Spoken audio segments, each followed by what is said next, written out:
really enjoyed this movie. I thought on multiple levels, because when I watch like horror movies, I'm a big horror fan. I love haunted mazes and houses and stuff like that. So I kind of go in looking to see if it would make a good haunted house. Oh, that's awesome. And this would make an excellent one. I'm just going to put that out there. If you ever get like talked about, you should do it. I think it would be awesome.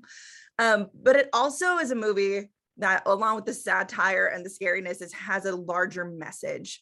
And I want to ask how you two worked together to bring such a good balance of like horror and like a message of like help, really. Yeah. So we knew, the inspiration for this film was clearly, the political climate, seeing the separation of families as immigrants ourselves, seeing how, in politics, both parties kind of use the Latino community to manipulate. So we knew that we wanted to make a movie with social commentary and that, but we wanted to use genre. We wanted to use horror and comedy to deliver the message. One, because it becomes easier to do it that way. Having like a layer of reality removed, but then it also allows you to go crazier and have fun with it. So in that way, when you're watching it, you're having fun. It's not like a depressing documentary. So we knew that we had to balance the horror and the comedy, but on set you don't really know.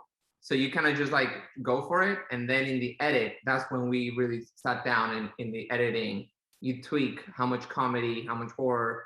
Previous versions of the edit had more horror or more comedy. And then you have to find that balance. And that's a hard balance to find, because even amongst ourselves, we would have a different taste in like a certain joke or a certain scare.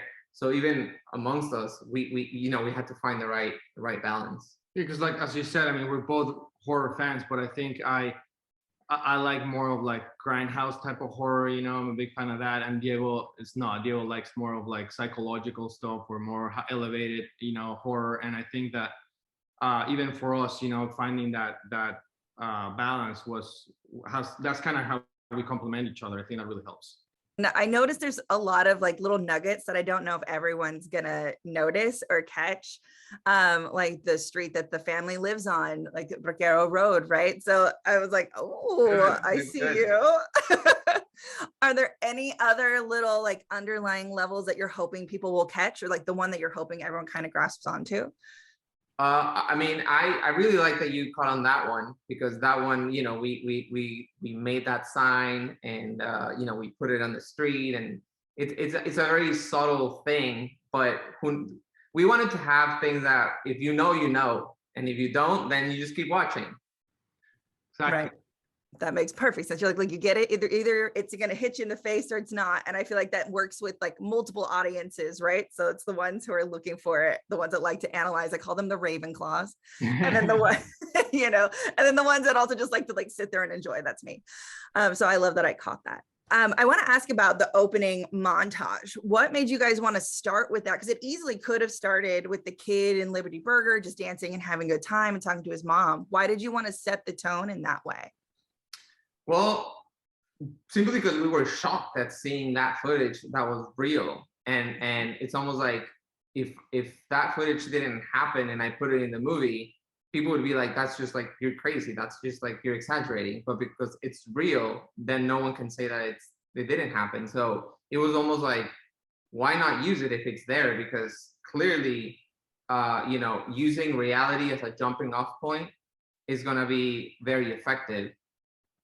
Because we don't have to lie. It's like right there. We're just like literally just grabbing what's reality, and we're just putting a funny music track on top of it. But other than that, it's real. And that idea came actually after shooting the movie. Diego came up to me and he said, like, look, I mean, there's so many things going on the news, and there's so many clips that I think this could make it a lot more powerful, And at first I was a little bit hesitant, because I was like, I think this is just pushing it too much, I mean, and a lot of people told us that. I mean, I think you guys are pushing the envelope with this, and but I mean, I think at the end of the day, it's a reality, and it's real clips, I think it was a way for us to say, look, the message about this movie, it's immigration, obviously, but I mean, the real message is like we have to be better human beings. You know, we have to treat each other better.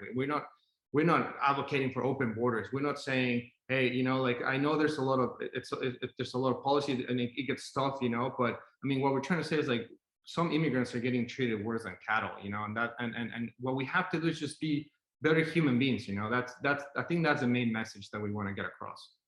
And I think this movie absolutely does that, because I agree with you. It's a topic no one really likes to talk about. And so you have to do it in a way that is digestible and that people are like willing to maybe listen to. Yeah, and even that way, the opening montage, there was a lot of conversation of like maybe like remove it or like maybe do it in a different way. But we were like, no, we need to have it there. And like if someone's gonna get pissed and like, you know, not like it, that's fine. Like it's okay. It's okay to not like something, you know, but just because they don't like it, that doesn't mean we're not gonna put it.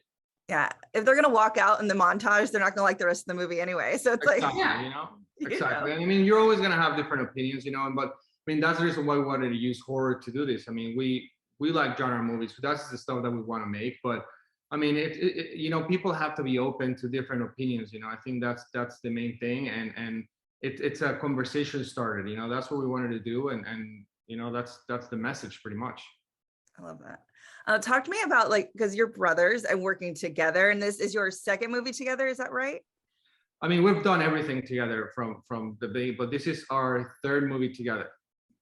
What is it like working together? Because I know if I worked with my sisters or my brothers, it would be like this the whole time. That's exactly how it is. Yeah, we fight a lot, we argue a lot, you know. I mean, it's just the way it is. I mean, we're brothers, you know, and I think the one thing is that we balance each other very well. I mean, we are very, very different, you know, we think very different, but at the end of the day, it just works. But I mean, do we fight a lot? Yes. Do we argue a lot? Yes, you know, but there's nothing we can do about that. I'll tell you what though, the benefit to this is the fact that you can be brutally honest with each other. And then that way, you know, if you get mad at each other, then the next day you're like, whatever, let's just watch a movie and let's just keep going, you know? Whereas like some people, you know, they creative partners, because they're not brothers, that they might have a creative disagreement and that might be the end of that relationship. Yeah, like with siblings, you can be like, I hate you, I love you, I'm going to get lunch, what do you want? Exactly. And then it just like brushes off. It's the most toxic loving relationship you'll ever have. Exactly. Was there a certain scene that either didn't make it into the movie because it was too hard to go from page to screen?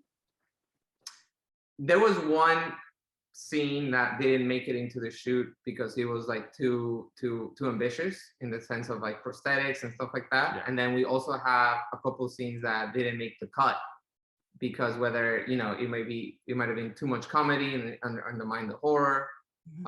So we have a couple. The good thing is they're going to be in the deleted scenes that you guys can watch when you get to film. There you go. That's the way to do it. Did you have a favorite scene that made it into the movie, or one that you were like, this is going to be terrible, but then it turned out to be so great? I think my favorite scene is when we are interviewing all the kids as soon as they get there. I think that was a lot of fun to do. Everyone was cracking jokes. I mean, the actors were phenomenal. And we spent, I think, almost a whole day doing that scene, and it was a lot of fun. I think that's one of my favorite scenes when it comes to comedy and the acting of everyone. Yeah, for sure. I think I agree with that one because it's a combination of them being interviewed, with them in the bus, and you know, the whole sequence. And what was really fun about that is that, you know, we shot some of the lines and dialogue that we had written, but then on set we were kind of like just spitballing and just kind of like having fun with it, and then having those moments of improvisation that elevate the material, because then you're getting things that you didn't think. You know, you didn't, you know, come up with them like 2 weeks before, but it happened on set. Seeing that sort of like movie magic moment is very rewarding. I mean, and of course, I mean, favorite scenes, Mr. Phillips, you know, the crazy elderly that, you know, turns and stuff. I mean, those are so much fun to shoot, you know, anything horror, seeing it behind the cameras, you know, but that, I mean, that was even scary to see it, you know, even when you're shooting, you know, because I mean, it's a really crazy scene, but it was a lot of fun. Everything was a lot of fun. We had a blast with this movie. I guess, yeah. That when it comes to horror, when you're watching it as a viewer, you're in one tone and like you experience it one way, but when you're shooting it, it's the opposite. It's fun all around, and those are the most fun moments. That's awesome. Now, it is a horror movie. I have to ask, do you guys have a favorite horror movie?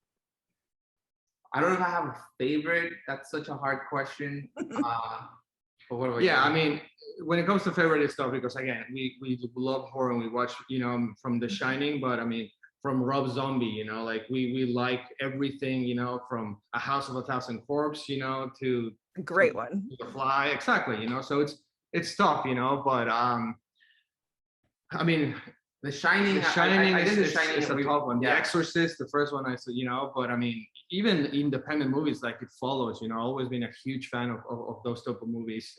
That it just, you learn something in every single movie. The Ring, it's just The Wailing. It just is so tough to name one, but I mean, I love all horror movies. Yeah, I saw The Ring and I did not sleep for like 2 days. No, it's funny that you say that, but I think The Ring has been one of the movies that has scared me the most. That it was tough for me to sleep after it, for sure. Amazing. And then my last thing for you guys, because we like to do this for social medias, for the TikToks, in 30 seconds or less, why should everyone check out American Carnage? All right, if you want to watch something that's crazy and left of center, balls to the walls, very different approach to storytelling when it comes to immigration, definitely watch American Carnage. I mean, and also if you're a film lover, support indie filmmaking. It's very tough to make indie films, and I think this is a great horror comedy movie that you're gonna enjoy no matter what your position is in the aspect of immigration. This is a conversation starter, but it's just also a fun movie to watch. Awesome. Perfect, gentlemen. Thank you so much. And everyone make sure to check out American Carnage on Friday. It's so soon. I know. Thanks so much, Sarah. Bye.